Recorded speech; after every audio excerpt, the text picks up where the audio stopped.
Bueno, pues a pesar de los pesares de lo que pasa en nuestro México, pues aquí estamos con este ejemplo, ¿no? Esas dimensiones, pues ustedes me las propusieron. Y la intención del día de hoy es de que repitamos un poco este procedimiento de una sola carga puntual, calcular su flecha o calcular su deformación. Déjame te la dibujo de colorcito morado. Tú estarás de acuerdo conmigo que muy cercano a donde está la carga, muy cercano a donde está la carga, vamos a presentar la máxima deformación, probablemente un poquito más hacia el centro, probablemente un poco más hacia el centro, porque interviene la rigidez de la viga. Pero muy cercano a donde está la carga, ahí vamos a encontrar nuestra flecha máxima, que le podemos poner la letra delta o le podemos poner la letra Y. Ahí vamos a ponerle la letra Y, porque mira, usualmente lo que hemos hecho es de que sobre el eje de las X ponemos nuestro eje, bueno, sobre el eje horizontal ponemos el eje de las X. Entonces, digamos que hacia arriba estaría el eje de las Y, y por eso a esta Y le ocupamos esa letra, ¿no? ¿Cuánto se va a colgar sobre el eje de las Y? Ahora, eso también me permite entender que perpendicular a la pantalla, así saliendo en el punto A, saliendo en el punto A hacia la pantalla, está el eje Z. Ahora, ese eje Z, si yo lo dibujo ahora en nuestra sección transversal, bueno, pues yo creo que nos permitirá identificar que sobre la sección transversal, el eje Z va ahora hacia allá, Z. Y hacia arriba yo tendría el eje de las Y. No sé si nos vamos siguiendo. Si nos vamos siguiendo, pues entonces resulta que va a ser muy fácil calcular el momento de inercia de esa sección transversal. Fíjate que el momento de inercia ahora, déjame enfatizarlo, con respecto al eje Z, sería igual a BH cúbica entre 12. Estamos utilizando precisamente una sección fácil de calcular, pues porque es las primeras veces que lo hacemos, ¿no? Entonces, en esta ocasión sería un 25 centímetros por 70 centímetros al cubo entre 12. Ahí tendríamos 25 por 70. Tendríamos, a mí me dio una cantidad de 714,000, la inercia sobre el eje Z, 714,583. Y a mí también. 583, gracias compañera. Centímetros, ustedes, ¿cómo ven? Las unidades que lleva es centímetros a la cuarta potencia, porque está el cubo y luego multiplicado por otros lineales, pues es centímetros a la cuarta potencia. Bueno, pues entonces ahí tenemos nuestra inercia. Ahora, resulta que en nuestra última sesión, lo que nosotros hacíamos era que calculábamos el diagrama de cortante de momento, y en base a eso calculábamos los giros de la sección y luego la flecha. Ahora, para el término de la flecha, déjame te lo muestro por acá, que es lo que hicimos prácticamente la sesión anterior, esto, que es a partir de una cierta carga, encontrar su diagrama de cortante, y a las áreas del diagrama de cortante nos permiten calcular el diagrama de momentos. Con las áreas del diagrama de momentos o con sus inercias o con sus áreas debajo de la curva, podemos calcular las pendientes o los giros de la sección, y con eso podemos calcular la inercia. Digo, la flecha, perdón. Ay, disculpen.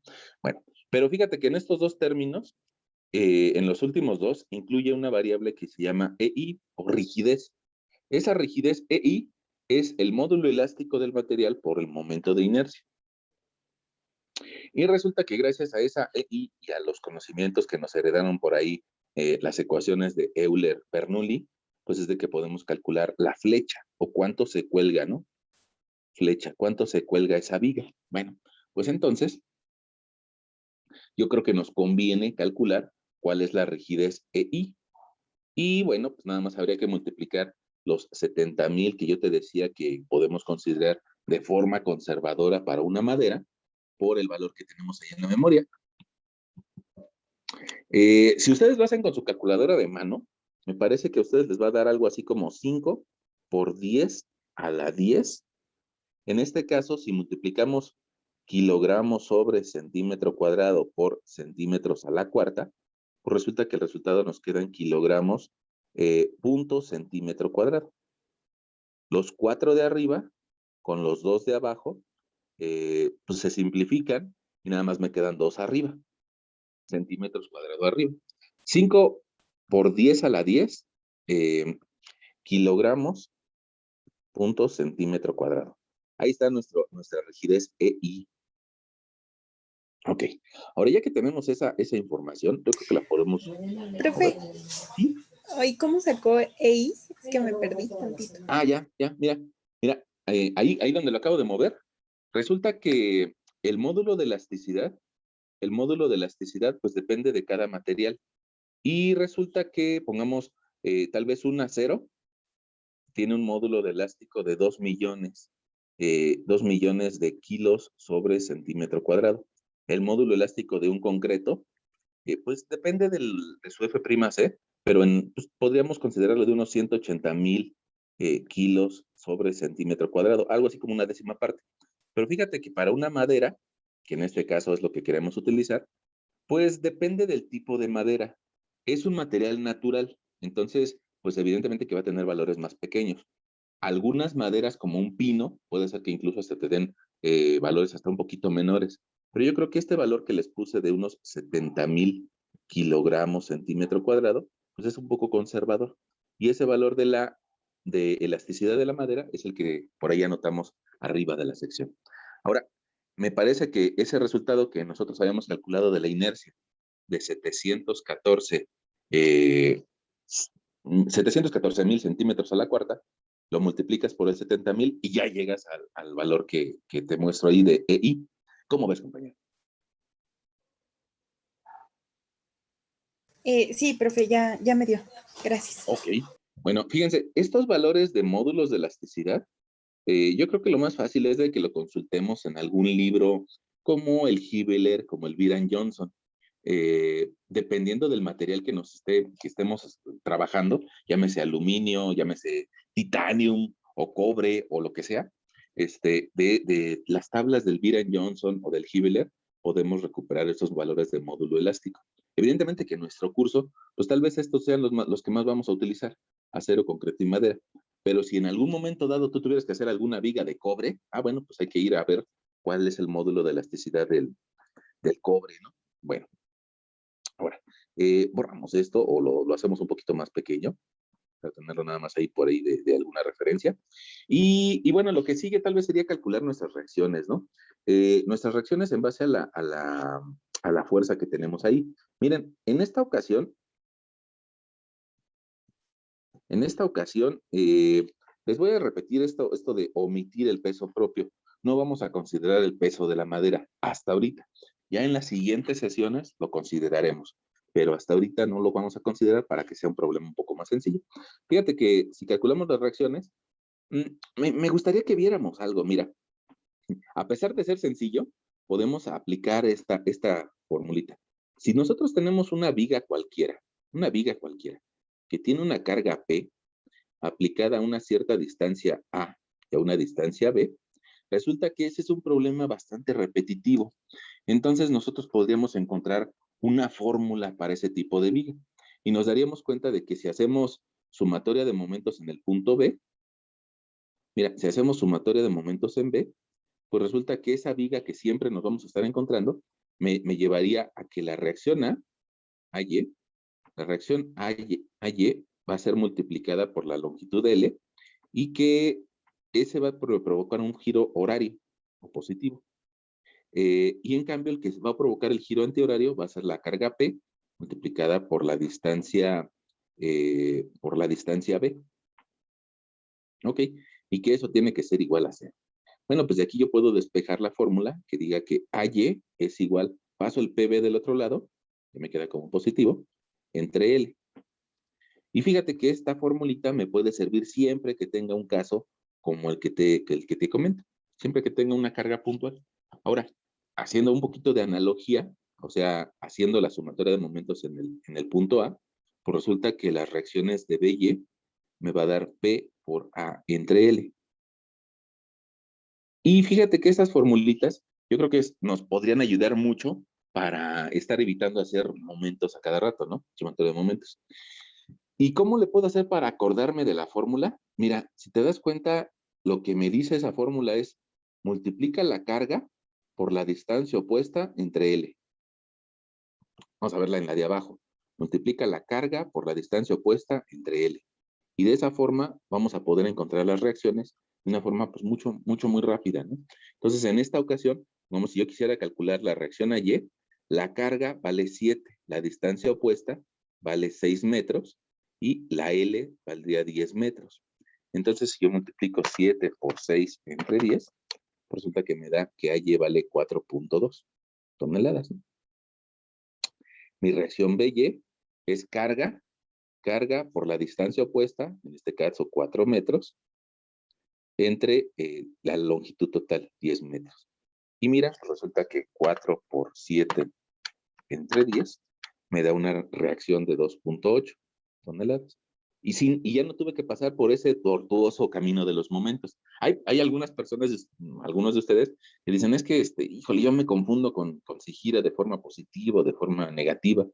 Y ahorita ya encontramos las reacciones, pues, por estas formulitas, ¿no? Esas formulitas las podemos guardar debajo del colchón y sacarlas cuando sea necesario. Bueno, ahora, con esa información nosotros ya podríamos trazar nuestro diagrama de fuerza cortante. Vamos a ponerle por aquí que es nuestro diagrama de fuerza cortante, o también se lo podemos indicar con un texto, fuerza.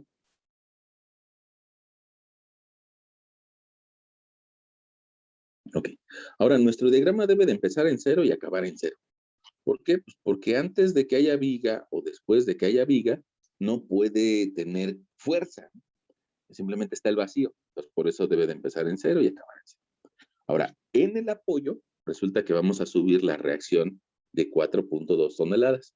¿Por qué? Pues porque ahí tengo una fuerza que va hacia arriba, una reacción que va hacia arriba, que vale 4.2. Bueno, pues la dibujo, 4.2 toneladas, 4.2 toneladas, y después no tengo ninguna carga que agregar. Si estuviéramos considerando el peso propio, habría que ir bajando poco a poco, pero en esta ocasión no lo estamos considerando, entonces no tengo nada que agregar, pues se queda mi gráfica constante. ¿Hasta qué valor? Pues hasta que se encuentra una carga puntual o una fuerza que va de arriba hacia abajo.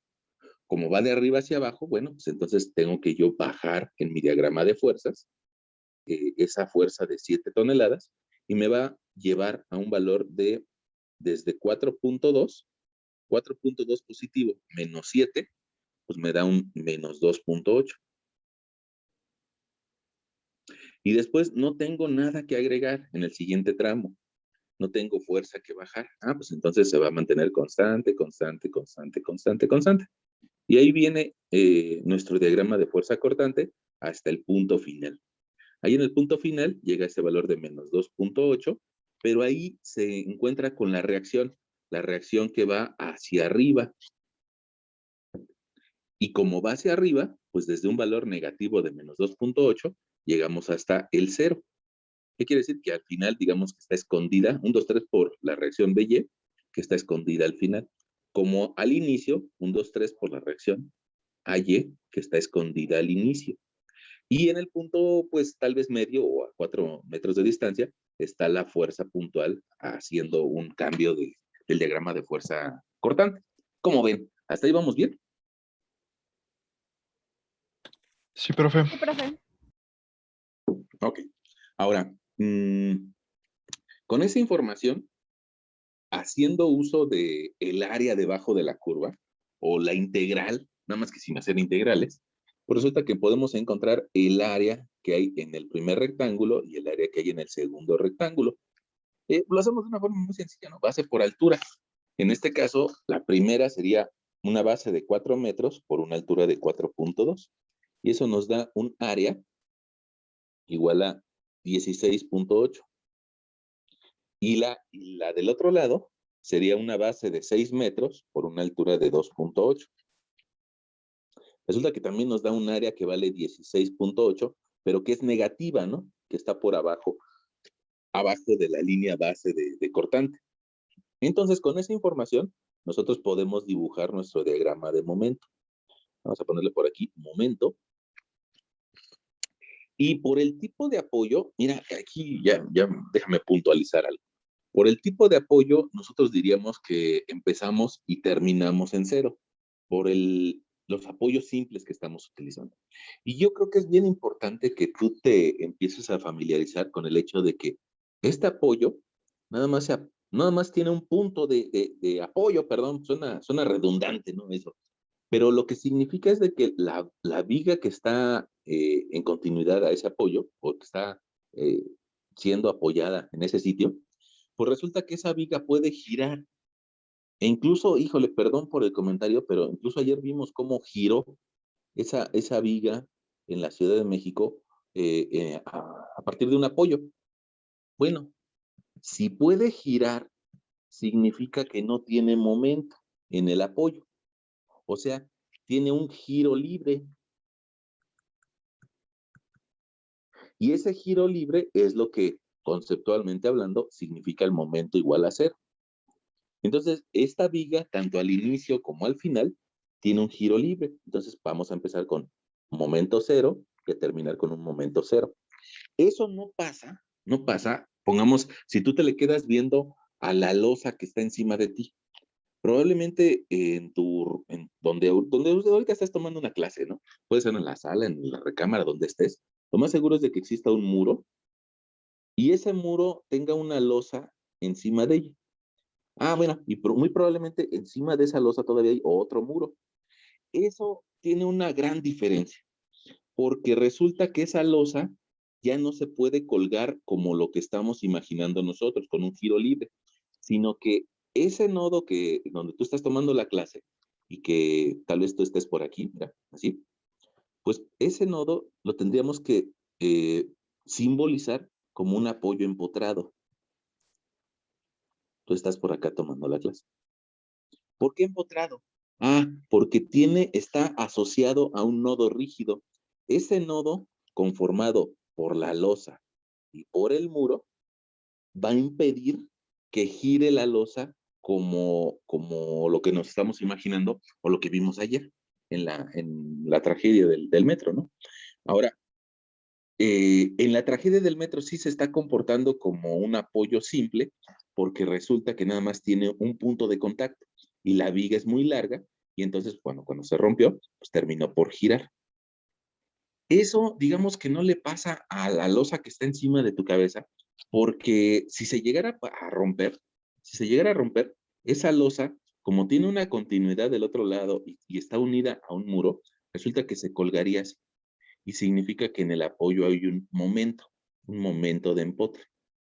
Pero ese tipo de apoyos va a requerir que nosotros nos apliquemos un poco más en las matemáticas y ese tipo de apoyos los veremos tal vez por ahí de nuestra sesión 25, 24, ¿no?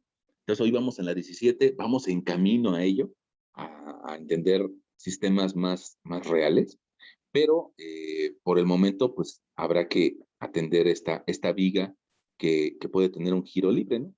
Bueno, perdón, tal vez me extendí. Alguien me diga, "Ah, ya me está hablando de cosas que vamos a ver más adelante". Sí, ya lo vamos a ver más adelante, pero yo creo que es el momento como para que empezamos a diferenciar las cosas, ¿no? Entonces, mira, en esta viga que tiene apoyos simples, apoyos de triangulito, apoyos, uno de ellos se llama fijo, otro de ellos se llama móvil, pues empezamos con un momento cero. Y resulta que voy a empezar a sumar cada uno de estos elementos diferenciales. Cada uno de ellos, cada uno de estos elementos diferenciales los vamos a sumar. Y entonces todos miden lo mismo, por eso siempre voy a empezar a generar incrementos que midan lo mismo. Es decir, pedacitos de pendiente, pedacitos de recta, que siempre tienen la misma relación de incremento, que corresponde a cada uno de estos incrementos de elementos diferenciales. Bueno, pues en su conjunto, resulta que me llevaría a subir de forma recta hasta un valor de 16.8 toneladas punto metro. ¿Ok? Y a partir de ahí voy a empezar a bajar de forma, pues, lineal, porque de la misma forma que en la que subí, todos los incrementos del diagrama de arriba son constantes. Eso quiere decir que voy a empezar a bajar siempre con la misma intensidad o siempre con la misma pendiente. Y como este valor es igual a este de acá, pues voy a bajar hasta un cero, ¿no? Bueno, ahora, otra forma de verlo, tal vez nuestros primos matemáticos no dirían así como que, no lo expresarían así como lo estoy diciendo yo. Tal vez nuestros primos matemáticos, que pues nosotros tenemos algo de ellos, nos dirían, mira, es que la gráfica de arriba es de grado grado 0. En cambio, esta gráfica que estás dibujando para momentos es de grado 1. ¿Por qué de grado 1? Pues porque tú recordarás que cuando veíamos nuestras clases de geometría analítica, te decían, las líneas son de grado 1, las podemos representar como AX más B igual a Y, ¿no? Entonces, fíjate, ¿cuál es el grado o el exponente de la X? Un 1. No lo escribimos porque nos da flojera escribir el 1, pero sabemos que está elevado a la 1. Y en cambio, la anterior, resulta que en geometría analítica lo veríamos como una constante. Y esa constante sería Y igual a A. ¿Cuál es el grado de la X? X a la 0. X, cualquier número elevado a la 0 me da 1. Entonces, como X a la 0 me da 1, pues no lo escribo. Y nada más me quedo como Y igual a A. Es decir, Y igual a una constante. Bueno, esa forma de pensar nos va a permitir encontrar que la siguiente gráfica va a ser de grado 2. Y la siguiente gráfica que hagamos va a ser de grado 3.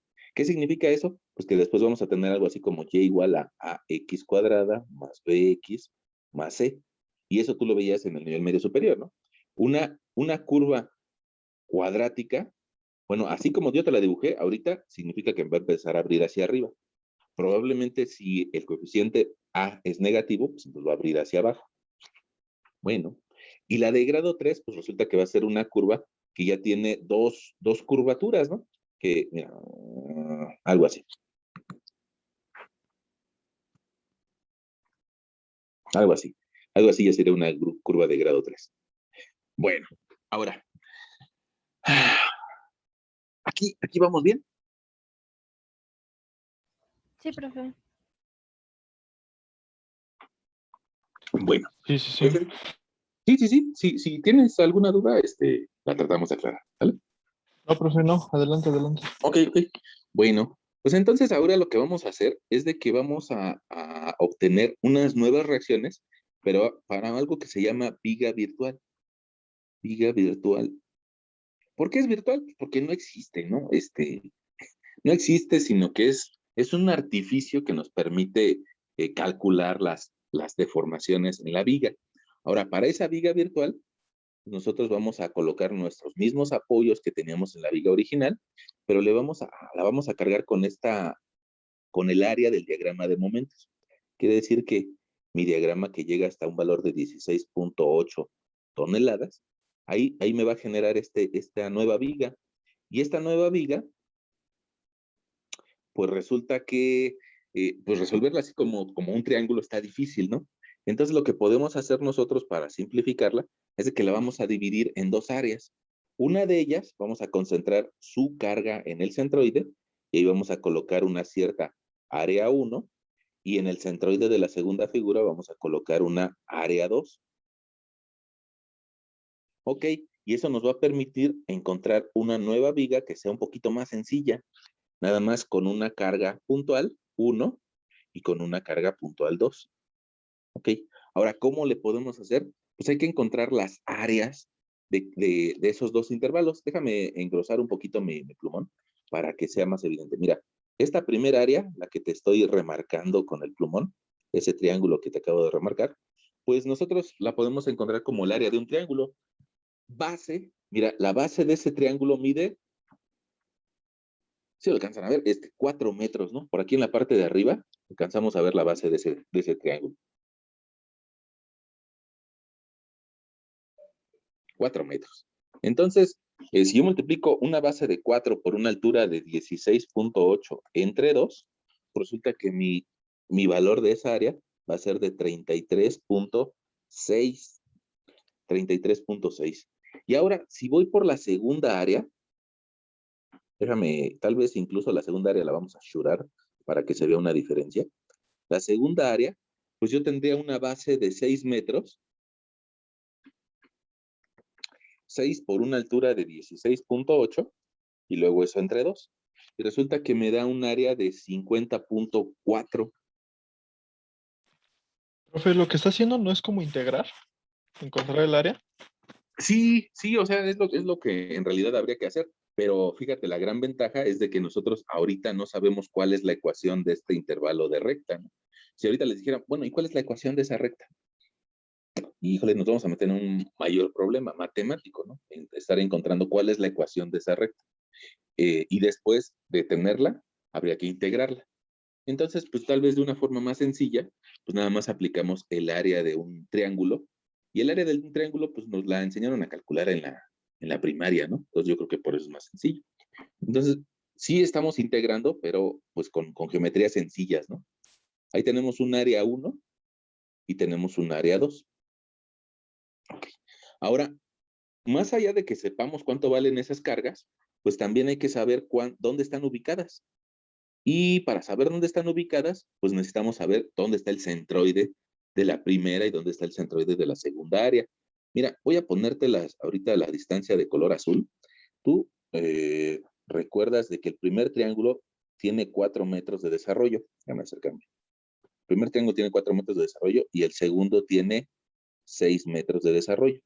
Ok, entonces para el primer triángulo, si yo quisiera ubicar su centroide, pues va a ser 4 entre 3. 4 entre 3 me da 1.33, pero ese 1.33 es desde donde está el centroide hasta el ángulo recto. Ahí tengo 1.33.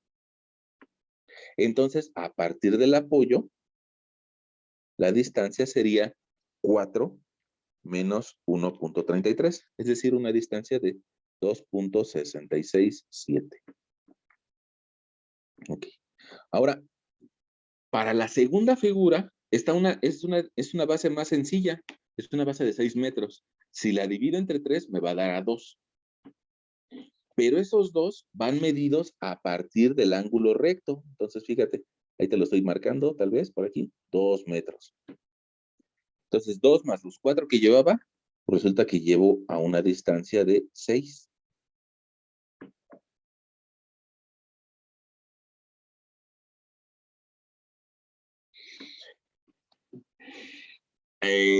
Pregunta de los centroides. ¿Vamos bien con los centroides?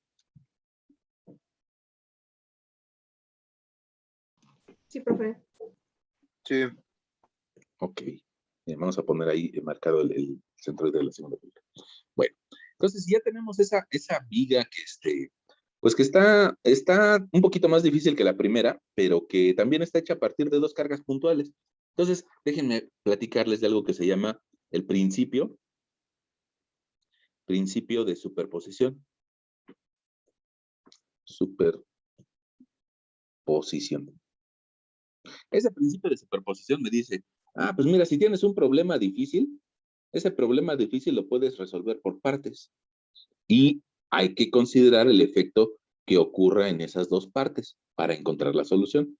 Fíjate que esa viga que tiene 2 cargas puntuales, la podríamos resolver con una viga con una carga puntual ubicada a 2.667 y que tiene un valor de 33.6, ahorita le buscamos las unidades, y más una segunda viga que tenga una carga de 50.4 y que esté ubicada a una distancia de 6 metros.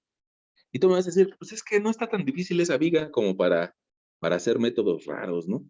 Pero la realidad es de que, aunque no está difícil, me gustaría que te fueras dando esa idea para que lo podamos aplicar en otros conceptos. Fíjate, aquí mis reacciones las podría calcular con la misma expresión que habíamos calculado hace rato. Nosotros habíamos dicho que para cualquier viga que tuviera una carga puntual, ubicado a una distancia A y a una distancia B, resulta que mi reacción AY la podía calcular como la fuerza P por la distancia opuesta entre L. Y la reacción BY la podía calcular como P por la distancia opuesta entre L. Pues entonces eso me va a permitir,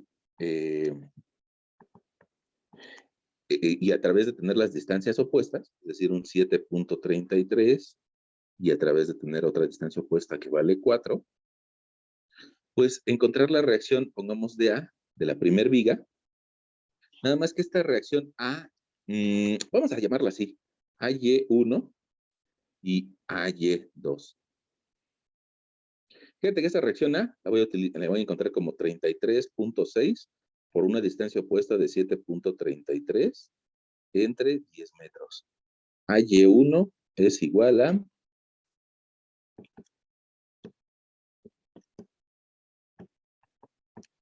24.64. Y en cambio la AY2 es igual a 50.4 por la distancia opuesta de 4 metros entre 10. AY2 es igual a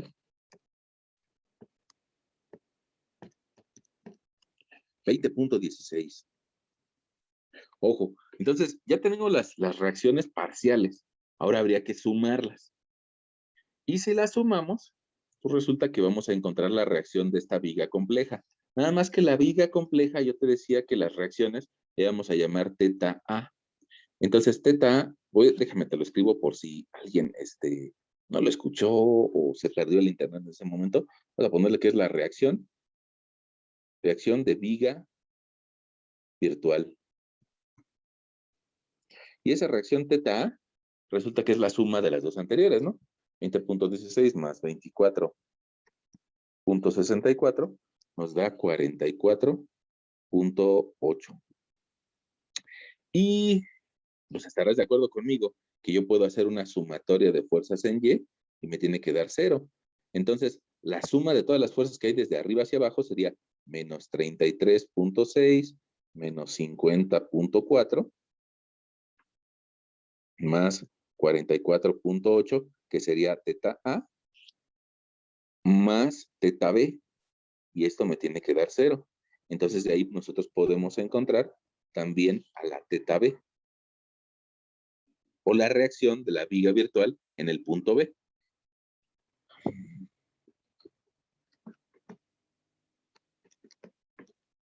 Que nos da 39.2. 39.20. Le dejo, y también le anoto a mi lector, que esto también es una reacción de viga virtual. Ok. Ahora, me deja un poquito de duda las unidades. Fíjate que las unidades del momento, ya ves que nos había dado en la parte alta, nos había dado 16.8 toneladas metro. Si esas toneladas metro las multiplicamos por X, que también está en metros, pues resulta que las áreas que encontramos en la segunda parte de la viga, esas áreas tienen de unidades toneladas punto metro cuadrado. Es decir, que las reacciones de esa viga también están en toneladas punto metro cuadrado.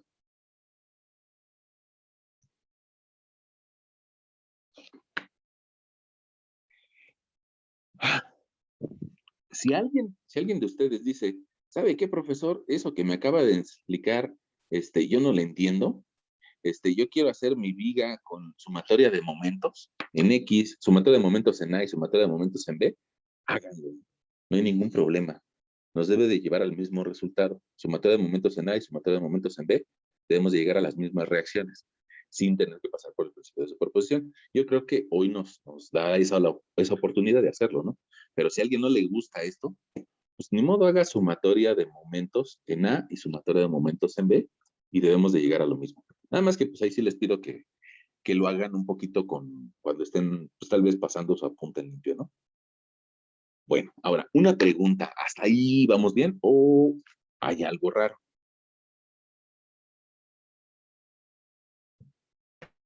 Todo bien, profe. Ok. Fíjense que yo la vez anterior les dije que había que invertir y, y no invertir como dinero, sino invertir los valores. Invertir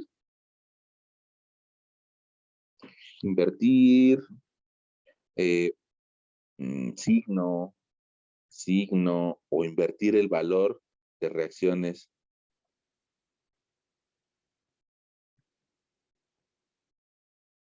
en viga virtual.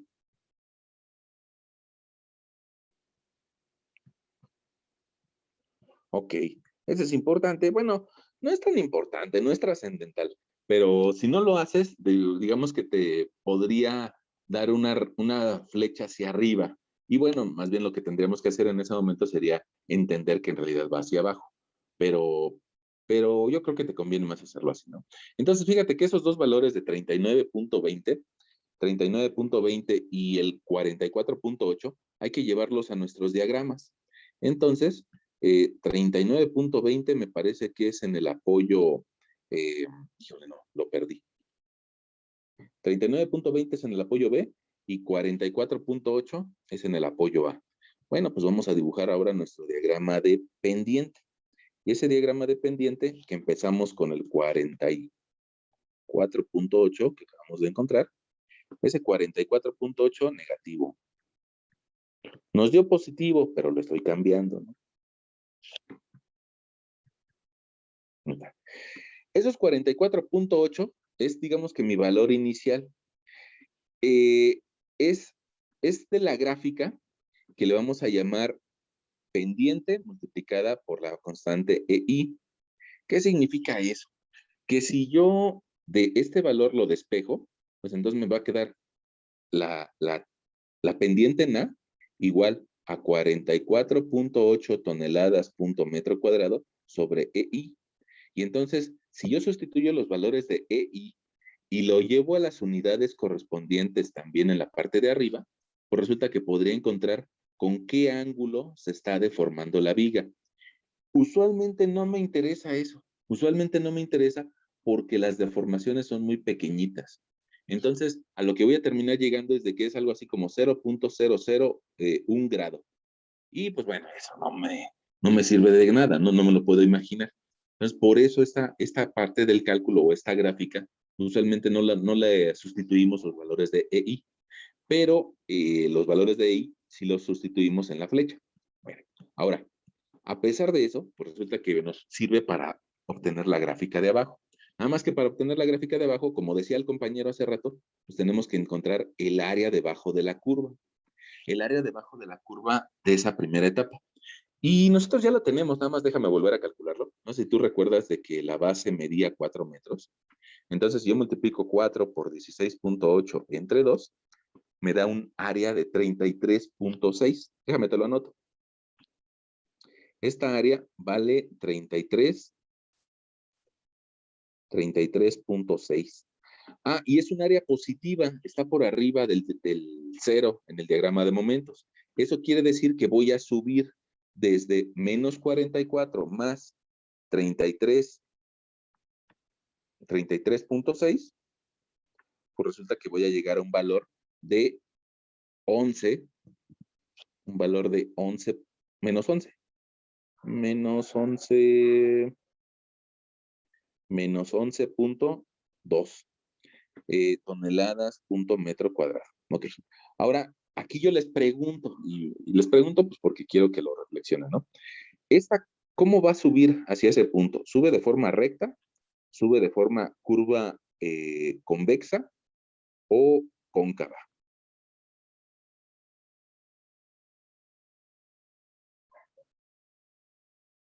Curva convexa. Mira, pues vamos a ver la gráfica de arriba. Mira, la gráfica de arriba lo que me está diciendo es primero voy a subir incrementos pequeños, luego incrementos que miden más y luego incrementos que miden mucho más.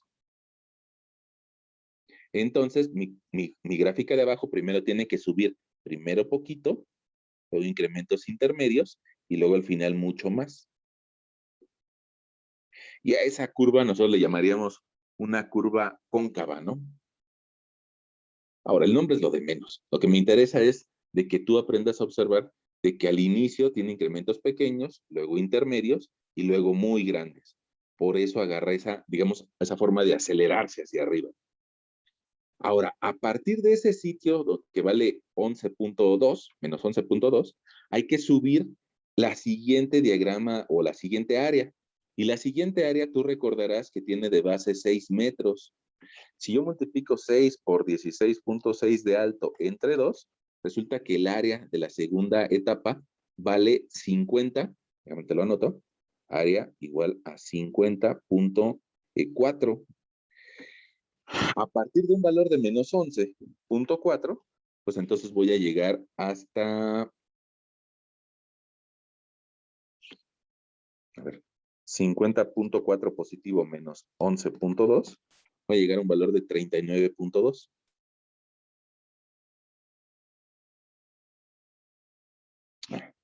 Bueno, te iba a hacer la pregunta, pero ni modo, ya te lo dibujé. Te iba a hacer la pregunta de que cómo iba a ser la curva, si cóncava o convexa. 39.2. Ni modo, ya te lo dibujé, pero mira, me interesa que veas esto. Primero sube mucho y luego sube casi nada. Por eso al final la pendiente es casi nula. Al final. Mientras que al inicio sube mucho. Entonces ahí tenemos nuestra curva. Y algo importante que no sabemos hasta este momento es en qué sitio se genera el corte o el valor nulo en esta gráfica de pendiente. Ahora, ese sitio es importante porque precisamente en ese mismo sitio es donde se va a dar la flecha máxima. Déjame, te la dibujo de una vez. Y tú vas a decir, ¿a poco ya podemos? Sí, ya podemos. Mira, déjame, te la dibujo en la parte de abajo. Aunque no tenemos los valores, sabemos de que en el apoyo la viga no se puede colgar porque precisamente están los apoyos. Entonces, ahí en los apoyos, la flecha debe de valer 0. Y en A, o la flecha en A vale 0, la flecha en B también vale 0. Y a partir de ese sitio, primero va a bajar incrementos muy grandes y luego pequeños. Primero incrementos grandes y luego pequeños, hasta que llegue a un punto donde cambia de polaridad. Y ahora en lugar de seguir bajando, ahora va a empezar a subir. Primero incrementos pequeños y luego incrementos muy grandes. Es decir, mi curva va a subir hasta el punto inicial. Y en este punto que te acabo de dibujar, y que fue la razón por la que dibujáramos la flecha, ahí es donde vamos a encontrar la flecha máxima. Tú recordarás que en tu curso de estática te platicaban acerca de que donde la gráfica de cortante, perdón, se me fue la pantalla, donde la gráfica de cortante cruza el 0, ahí en ese sitio se da el momento máximo. Donde la gráfica de cortante vale 0, hay un momento máximo. Entonces, ahora en nuestra sesión de resistencia de materiales, digamos que vamos a hacer algo similar, en donde hay una pendiente nula, en ese mismo punto se va a dar una flecha máxima. Y por eso nos va a importar saber en qué lugar se provoca esa pendiente nula. Conceptualmente, ¿cómo vamos? ¿Vamos bien? ¿Nos vamos siguiendo? Profe, nada más ¿Sí? podría explicarme otra vez lo de la tercera gráfica, por favor, porque ahí me perdí un poco. Ok, digamos que los valores.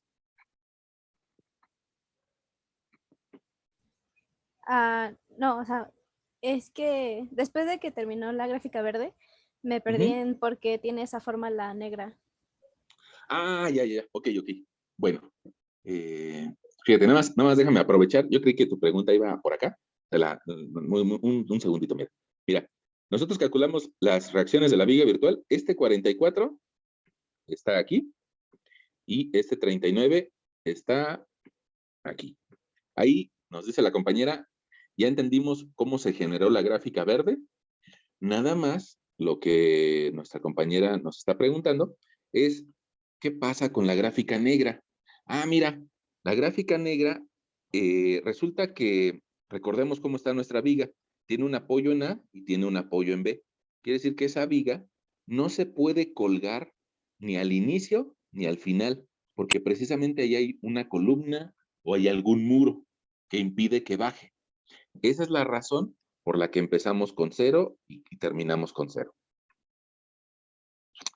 Y después resulta que analizamos la gráfica verde y nos damos cuenta de que primero tiene valores negativos muy grandes. Eso va a ocasionar que caiga mucho al inicio. Luego negativos de un poquito más ligeros, más intermedios. Y luego negativos que casi no valen nada. Por eso se vuelve horizontal. Llega a un punto máximo. En ese punto máximo es donde cruza la gráfica verde el 0. Y a partir de ese sitio, ahora voy a tener valores positivos, pero que crecen poquito. Y después voy a tener valores positivos que crecen más. Esa es la forma en la que se construye la gráfica de flecha, ¿no? ¿Cómo ves, compañera? Sí, ya la capté. Qué Gracias. bueno, qué bueno. Bueno, pues entonces, Profe, yo con- tengo una duda. Nosotros sí, el semestre, el semestre pasado habíamos visto pues nada más dos tipos de gráficas, la de cortantes y la de momentos. ¿Las otras cómo se llaman? se llaman, exactamente, están en lo correcto. Nuestra escuela lo que hace es de que en el curso de estática, primero desarrollamos la gráfica de cortante y se llama fuerza cortante. Después la de momento flector.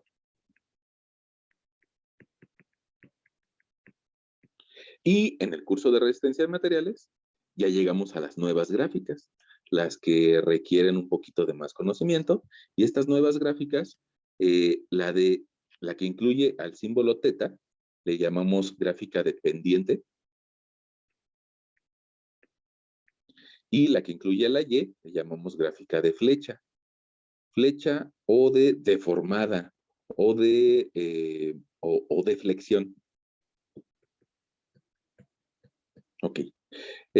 Ahí está la respuesta, compañero. Nada más que, ojo, estas nuevas gráficas están asociadas a la teoría que nos regaló Euler y Bernoulli, están asociadas a las propiedades del material. Es decir, por eso las estamos viendo en la materia de resistencia de materiales, donde ya se incluye propiedades del material, propiedades de elasticidad y de inercia.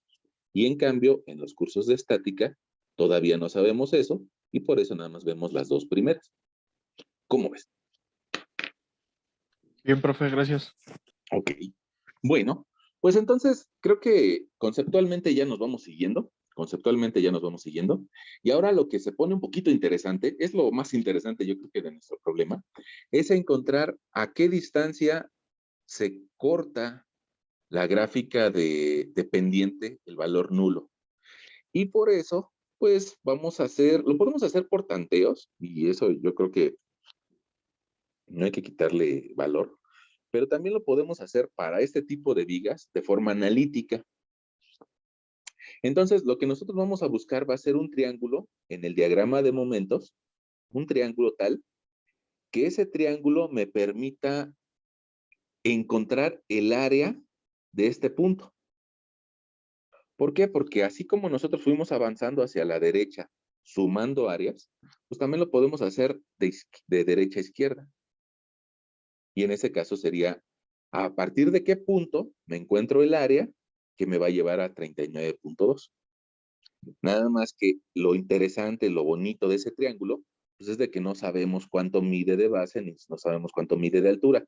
Lo único que sí sabemos de ese triángulo es que queremos que tenga un área de 39.2, que sería este de aquí. Okay. Ahora, para eso, pues vamos a hacer uso de nuestras matemáticas, de lo que ya sabemos hacer, ¿no? Nosotros somos buenos para las matemáticas. Si no, no nos hubiéramos metido a una ingeniería, ¿no? Nos hubiéramos metido a clases de derecho o cosas así. Pero no, nosotros nos aferramos a que nos gustaban las matemáticas y nos metimos a una ingeniería. Fíjate, ese triángulo rojo del diagrama de momentos tiene de altura 16.8 toneladas punto metro. Y de base tiene 6 metros el triángulo rojo. Y dentro de ese triángulo rojo vamos a encontrar otro triángulo, un triángulo semejante, y ese triángulo semejante va a ser el triángulo negro, y ese triángulo sabemos que tiene un área déjame te escribo el área afuera mejor, requerimos que tenga un área de 39.2, y no sabemos cuánto tiene de distancia de base, déjame llamarle a esa distancia de base Z, y vamos a ponerle una cierta altura. Ok, pues ya está la información con la que podemos trabajar. Ahora, ahí está nuestro triángulo. Y lo que nosotros podríamos decir es primero plantear una relación de triángulos, en donde nosotros vamos a decir que H es a 16.8, como Z es a 6 metros. Y entonces, eh, pues vamos a despejar de ahí a la H. H es igual a 16.8 por Z entre 6 metros. Nos va a quedar que H es igual a 2.8. 2.8 veces Z. Ahí tenemos un valor. Y lo otro que podemos hacer de forma un poco paralela, pues es encontrar el área del triángulo. Tú recordarás que el área del triángulo es base por altura entre 2. En este caso sería 39.2 es igual a la base que mide z por una altura que vale h entre 2. Nada más que ahora vamos a sustituir este valor de h en esta expresión. Entonces me va a quedar 39.2 es igual a z que multiplica a h, pero h vale 2.8 veces z. Y eso entre 2. Ah, pues resulta que ese 2 lo puedo mandar del otro lado. 39.2 multiplicado por 2 es igual a 2.8 veces z por z, z cuadrado.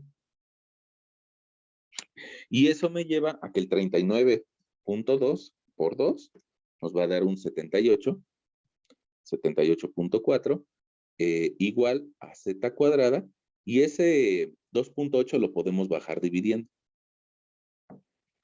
78.4 entre 2.8 nos da 28. Y quiere decir que ese 28 lo podemos encontrar o le podemos sacar raíz para encontrar a z. Y bueno, pues resulta que z vale la raíz de 28. Es decir, más o menos, porque hay un valor positivo y uno negativo, 5.29, 29.1. Fíjate, vamos a hacer el experimento, ¿no? Ya encontramos el despeje. Ahora habría que hacer el experimento, es decir, regresando el valor, para saber ahora cuánto vale h. Si z vale 5.291 por 2.8, resulta que la altura de ese triángulo va a ser de 14.81, lo cual suena lógico con respecto a la altura de 16, ¿no? Se ve el coherente. Pero sobre todo, podría yo calcular su área. En este caso sería base de 5.291 por una altura de 14.81 entre 2. Y a mí me dio un área de 39.19, que es precisamente la que estábamos buscando, ¿no? El área del triángulo negro. Entonces, ¿cómo ven? ¿Eso les gusta? ¿Ese despeje les gusta?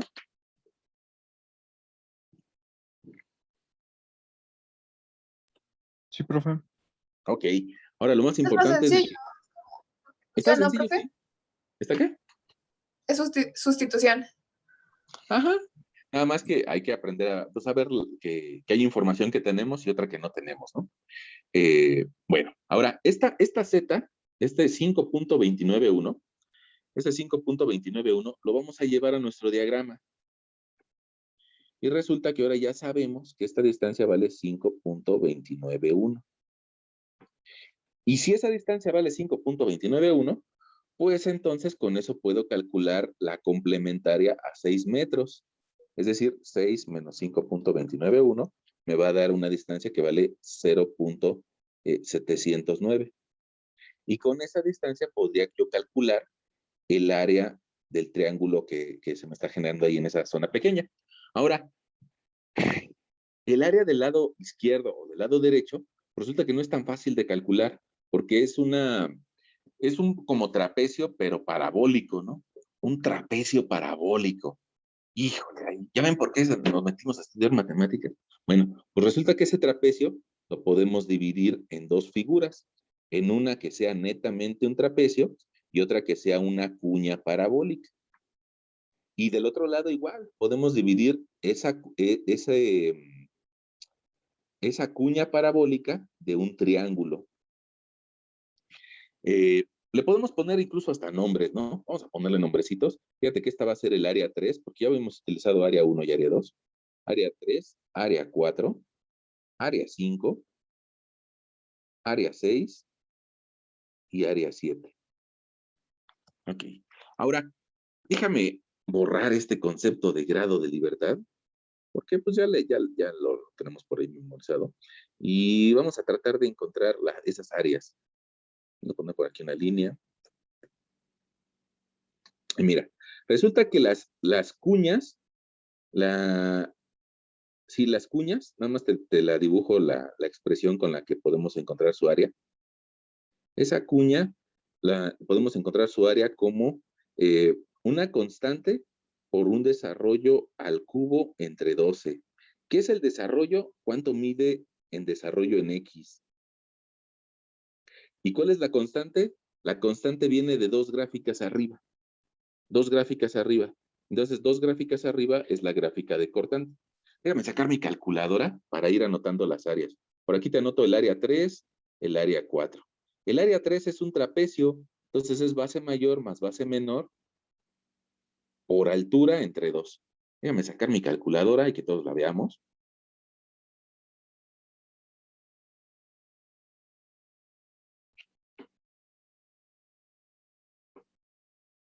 Mira, el área 3 es un trapecio. La base mayor mide, independientemente del signo, mide 44.8. Ahí está la base mayor. Pero necesito unos paréntesis. Déjame te los anoto. 44.8. Lo alcanzas a ver en la parte izquierda de tu pantalla. La base menor del trapecio del área 3 mide 11.2. Ahí está base mayor más base menor. Entre 2. Cierro mi paréntesis y lo voy a multiplicar por la altura, por el desarrollo. Tú recordarás que esta distancia o ese desarrollo mide 4 metros. Entonces, por 4 metros. Ahí está. Mi área 3 vale 112, las unidades que tenga, ¿no? Me parece que son toneladas punto metro cúbico.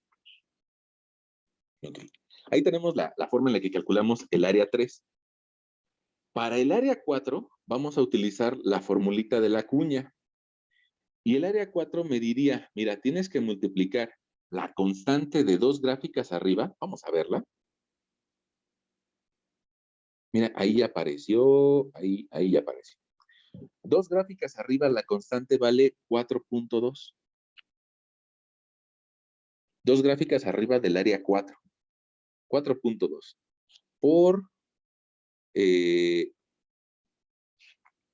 Por la distancia, que en este caso son 4 metros, elevado al cubo.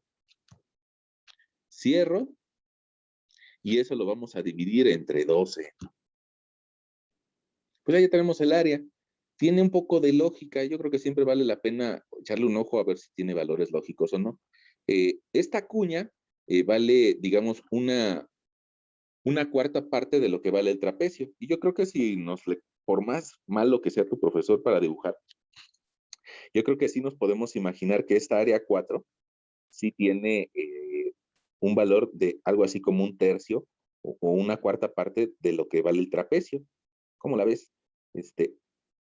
Ahí llevamos esas dos áreas calculadas. Esas dos áreas calculadas.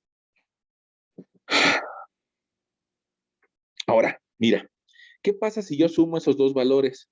Pues resulta que voy a encontrar cuánto va a bajar la flecha hasta ese punto. Y si yo sumo esos dos valores, si yo sumo 112 más 22.4, pues me voy a encontrar el valor de la flecha hasta x igual a 4. Déjame te lo anoto aquí abajito. Mira, en x igual a 4, la flecha multiplicada por e y por i va a valer 134.4 toneladas punto metro cúbico. Ahí está mi valor. Hasta x igual a 4. Es decir, hasta este punto donde te voy a dejar el asurado marcado, ¿no? Hasta ese punto. ¿Cómo le podría hacer para encontrar la flecha máxima? Pues tengo que seguir agregando o tengo que seguir bajando la siguiente área, que lo alcanzas a ver ahí en la pantalla, es el área 5. Nada más que te la voy a dibujar de color verde, ¿no? Y que nos quede muy claro. Mira, esta área 5, ahí la estoy iluminando, es un triangulito muy pequeñito, muy coqueto. Ahí está el área 5 ya iluminada. Y el área de un triángulo, pues yo la puedo calcular como base por altura entre 2. Es decir, 0.709 por una altura de 11.2 entre 2. Y me da 3.97. Pero es un área negativa. Mira, déjame te incluso la escribo por aquí. El área 5 vale 3.97 toneladas punto metro cúbico. Todas estas tres son negativas. Entonces, ese valor hay que agregárselo a 134.4 y llegamos a un valor de 138 déjame te lo anoto, 138.37. 37 toneladas punto metro cúbico, y esto va a ser igual a la flecha máxima. ¿Por qué te digo que es a la flecha máxima? Porque ya no voy a encontrar áreas negativas en el diagrama de pendientes. Las siguientes áreas que encontremos van a ser positivas. Y mira, pues vamos a poner una línea por aquí que divida esa situación, y te das cuenta que las áreas negativas sumaron 138.37. Ahora, vamos aquí abajito a escribir las áreas positivas, que serían las áreas 6 y el área 7. El área 6, resulta que tengo que volver a utilizar la fórmula esta de la cuña parabólica. Nada más que esa área 6 va a utilizar un desarrollo en X que mide 5.291. Entonces, pues vamos a hacerlo. Fíjate que es la constante, dos gráficas arriba, la constante vale 2.8. Déjame te la remarco porque quedó medio chueca esa línea. Esa constante, dos gráficas arriba, es un valor constante y vale 2.8. Ah, bueno, pues entonces, esa área 6 va a ser 2.8 multiplicada por la longitud, por 5.291 elevado al cubo. Cerramos entre 2. Y ahí nos da un área de 34.56. Ese es el área 6. Déjame, pues yo creo que te la voy a iluminar. El área 6. Ahí la estoy iluminando. Es la cuña parabólica. Ahí está el área 6. Y el área 7, pues está más sencilla, ¿no? Porque el área 7 nada más es un triángulo. Pues nada más tengo que multiplicar base por altura entre 2. Base de 5.291 por una altura de 39.2 entre 2. Y eso nos da 103, perdón, 103.70 toneladas punto metro cúbico. Ok, si nosotros sumamos estos dos valores, 103.70 más 34.56, nos va a dar un valor parecido, no igualito, pero nos da un valor parecido al anterior. Nos da 138.26. ¿Qué quiere decir eso? Pues que tenemos ahí una pequeña diferencia por los decimales. Honestamente, a mí esa diferencia no me preocupa. Lo que nos está dando de diferencia es una milésima del valor absoluto. Entonces, vamos a ponerlo en otro contexto. Si alguien de ustedes le debiera 1,000 pesos a su mamá y tuviera 999, o sea, una milésima de error, pues yo creo que tu mamá te va a decir, órale, dame los 999, porque si no, luego se te olvida. Entonces, una milésima de error no nos debe de generar problema, ¿no? Y mira, pues resulta que con esos valores, a partir del valor máximo de flecha negativa, ahora nos quedaría empezar a subir la suma de estos dos, es decir, subir hasta un valor de prácticamente 0. Es decir, déjame te lo anoto con plumón negro. A la hora de que empecemos a subir, vamos a empezar a subir hasta un valor que vale 0.1. Y ese es el valor que deberíamos de llegar a 0, pero es parte de la aproximación. A mí no me preocupa ese 0.1. Ok, ahora ya con esta suma, ya te darás cuenta de que bajamos y subimos. Y si nosotros quisiéramos calcular el valor de la flecha en algún otro lugar, por decirte algo, en x igual a 2, bueno, pues tendríamos que encontrar áreas correspondientes hasta ese punto, hasta x igual a 2. Y si quisiéramos calcular el valor de la flecha en x igual a 7, pues habría que encontrar las áreas hasta ese punto de x igual a 7. Si gustan, ahorita lo hacemos. Ahorita que nos dé un poquito más de tiempo. Ahorita que pasemos por el valor. Bueno, ahora, pregunta. ¿Hasta aquí vamos bien?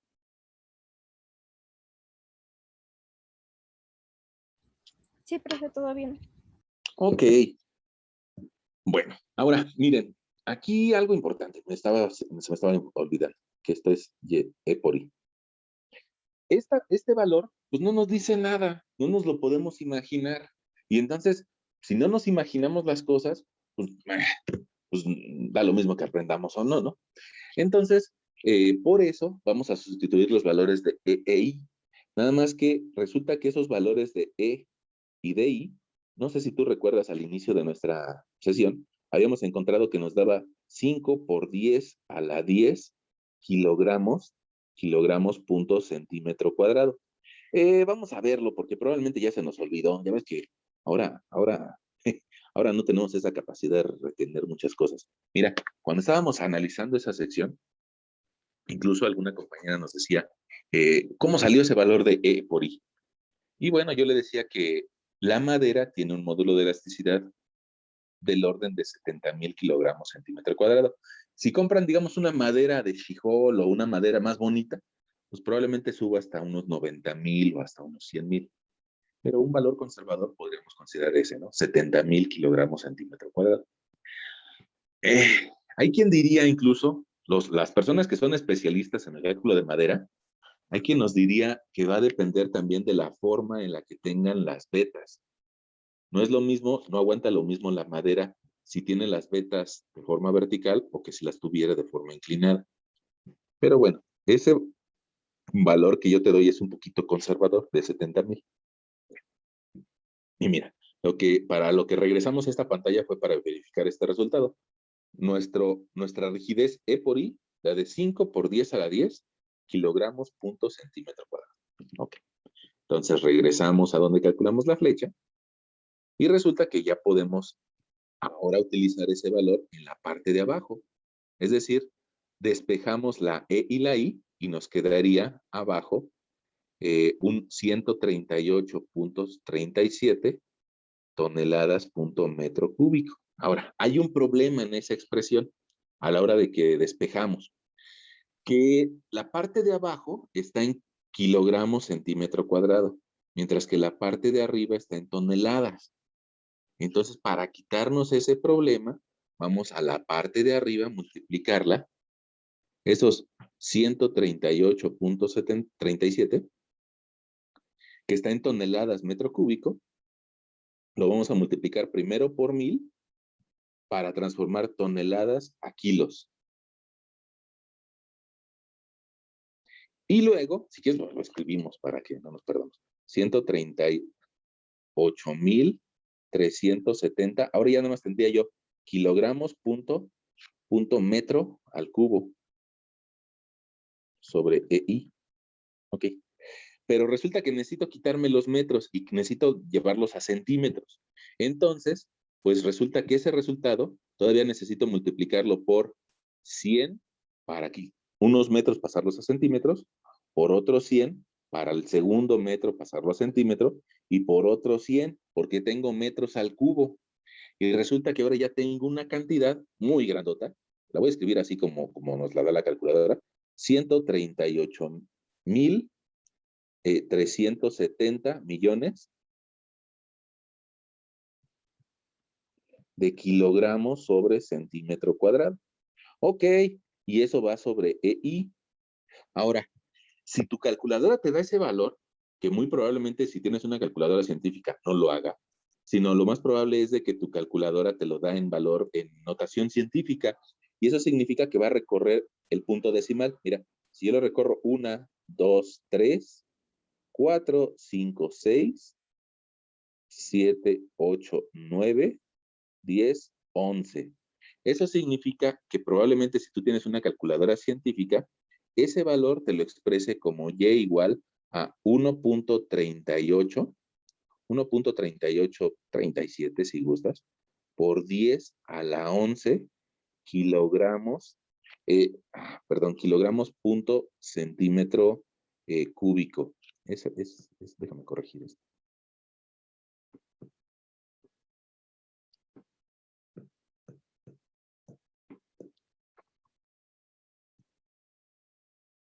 Ahí está. Ahora, ese valor ya lo puedo dividir entre mi EI, que vale 5 por 10 a la 10 kilogramos punto centímetro cuadrado. Ahora, en la calculadora científica, la que nosotros tenemos en nuestra mano, podemos hacer esa operación. Pero si a alguien de ustedes se le complica mucho, bueno, pues podríamos dejarlo como 13.83 por 10 a la 10 entre 5 por 10 a la 10. Y al fin y al cabo nada más estamos manejando el punto decimal, ¿no? En la parte de arriba tendríamos kilogramos punto centímetro cúbico, en la parte de abajo tendríamos kilogramos punto centímetro cuadrado, y nuestra flecha máxima ya la podríamos calcular como un 13.83 entre 5, y eso nos está dando cuánto se va a deformar esa viga de madera. Se va a deformar 2.76 centímetros. Pues yo creo que es bastante deformación, ¿eh? Yo creo que es bastante la deformación para esa viga de madera. Bueno, en ese momento tal vez yo les pido que ustedes se le quedan viendo a su cuaderno o algo que sepan cuánto mide un centímetro. Y 2.76 centímetros es un poquito más de una pulgada. Una pregunta, puede ser que lo voy a jugar a abogado del diablo, ¿no? ¿Ustedes se sentirían a gusto si debajo de esa viga de madera supieran que se está deformando 2.76 centímetros, soportando una carga de 7 toneladas encima? Pues si tú la ves que se cuelga 2.76 centímetros, pues probablemente te quites de ahí, ¿no? Porque digas, híjole, ¿qué tal si se rompe esta? Entonces debe de existir algún valor de referencia, ¿no? ¿Cuánto es mucho? ¿Cuánto es poco? ¿Cuánto es mucho? ¿Cuánto es poco? Bueno, pues depende de quién. Probablemente alguien diga, no, no pasa nada. Ya que se deforme 5 centímetros, entonces nos quitamos, ¿no? Bueno, pues eso es demasiado salvaje, ¿no? Entonces, para eso, resulta que las normas nos dan algunos valores acerca de deformaciones tolerables. Y para eso, poco a poco tú irás en tus diferentes materias reconociendo unas normas técnicas complementarias. Y resulta que a partir del reglamento de construcciones se desprenden las normas técnicas complementarias. Y de las normas técnicas hay de varios tipos, ¿no? Hay para el diseño de sísmico, hay para diseño y construcción de cimentaciones, hay para acero o para estructuras metálicas, hay para acabados, hay un montón de normas, ¿no? Entonces, bueno, poco a poco tú te irás metiendo en esas normas, pero en específico el día de hoy la que nos puede servir es una que se llama de criterios y acciones a tomar en cuenta en el diseño estructural de las edificaciones. Fíjate que las normas no es necesario que las compres, ni siquiera el reglamento, ¿no? Las normas técnicas complementarias, si quieres, métete a la página de la Sociedad Mexicana de Ingeniería Estructural, Sociedad Mexicana de Ingeniería Estructural, y ahí vas a buscar la normatividad y ahí puedes bajar todas las normas y todo el reglamento. Y bueno, pues te ahorras, yo creo que unos 600 pesos, ¿no? De lo que te va a costar la versión impresa. Y solamente vas imprimiendo las normas que te interesen. Pero mira, yo te decía que en esas normas, las de criterios y acciones a tomar en cuenta en el diseño estructural de las edificaciones, me hablan de dos tipos de tolerancias acerca de la flecha. Me dicen, la flecha aceptable según las normas, puede ser que le ponga aceptable o que le ponga aquí normas técnicas complementarias. Hay de dos tipos. Depende de si va a haber elementos que se puedan fracturar abajo y encima de la viga o no. La condición más crítica, que yo creo que es la que me conviene que tú te aprendas, me diría, puedes dividir la viga entre 480 y ahí te va a dar el límite, el valor límite. Evidentemente que te digo, tal vez en los siguientes cursos tú vas a ver algunas particularidades acerca de que pues te dan algunos márgenes de acción, unas márgenes tolerables, pero yo creo que por este curso, yo creo que con esa cantidad es importante que te la aprendas, ¿no? L entre 480. Nuestra viga del día de hoy tenía una longitud de 10 metros. Eso significa que la máxima flecha que me permitirían las normas de nuestra ciudad a utilizar sería 10 metros en centímetros, son 1000 centímetros.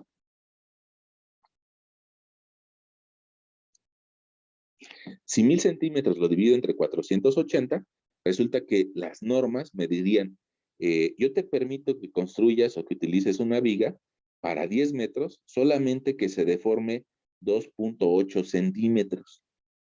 Entonces, pues aquí ya estaríamos violando lo que nos permite la norma. Es decir, esa viga probablemente no se rompa, pero está teniendo un valor excesivo. Es decir, tiene una deflexión o flecha excesiva.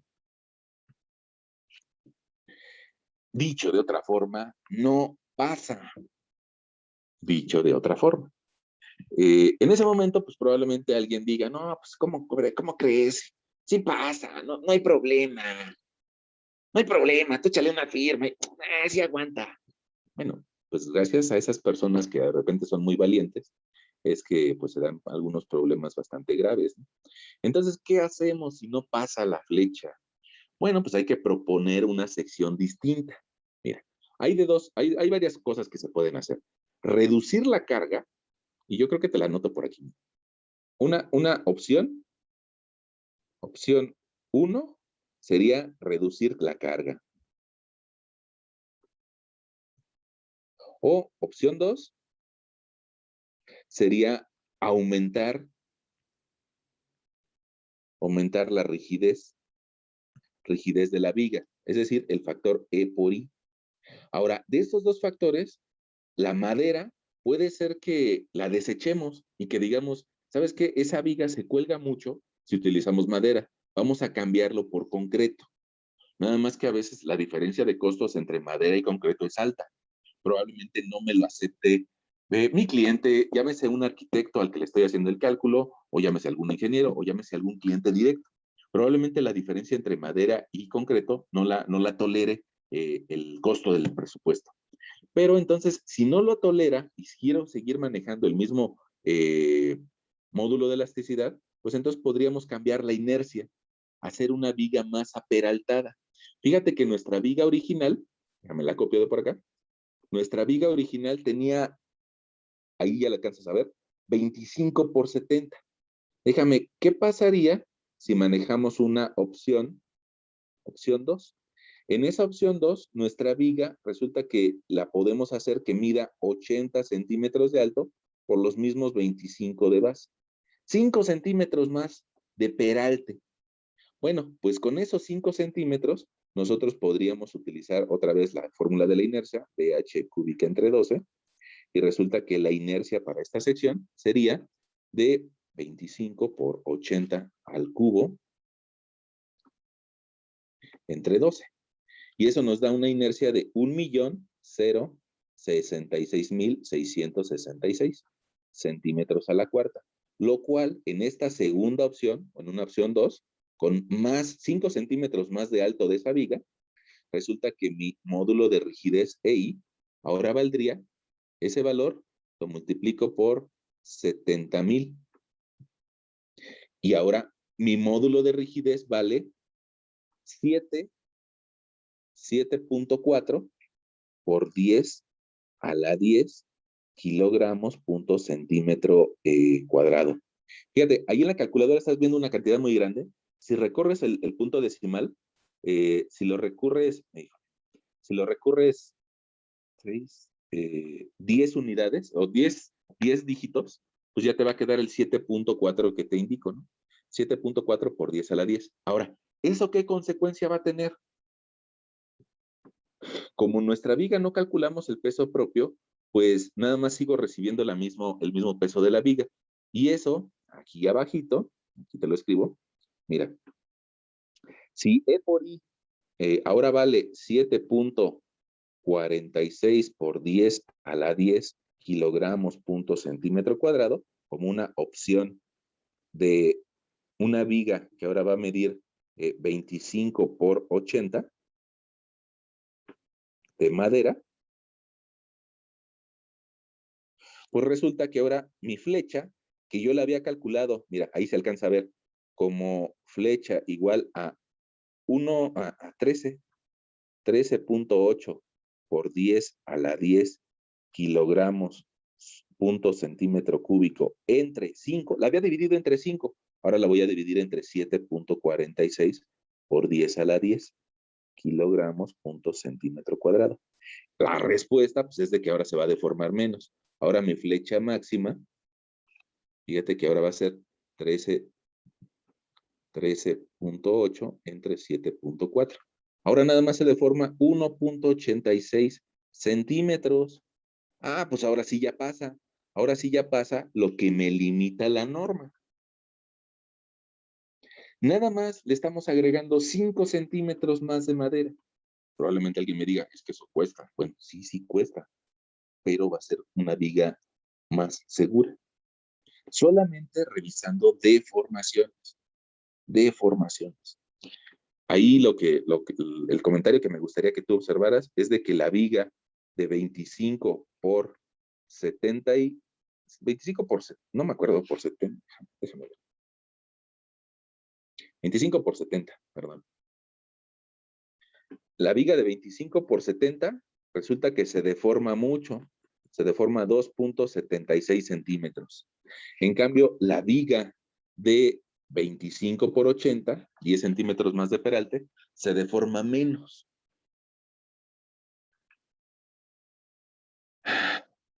Cuando estamos en la escuela, eso es algo bien importante que lo razono.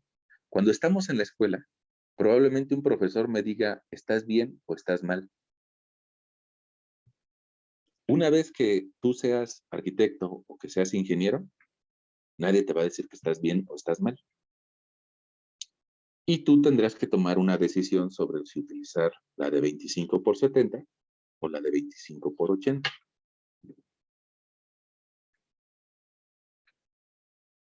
Pero en base a un número. Y no sé ustedes cómo ven esos números. ¿Con cuál nos quedamos? Pues yo creo que con lo que nos dice la norma, ¿no?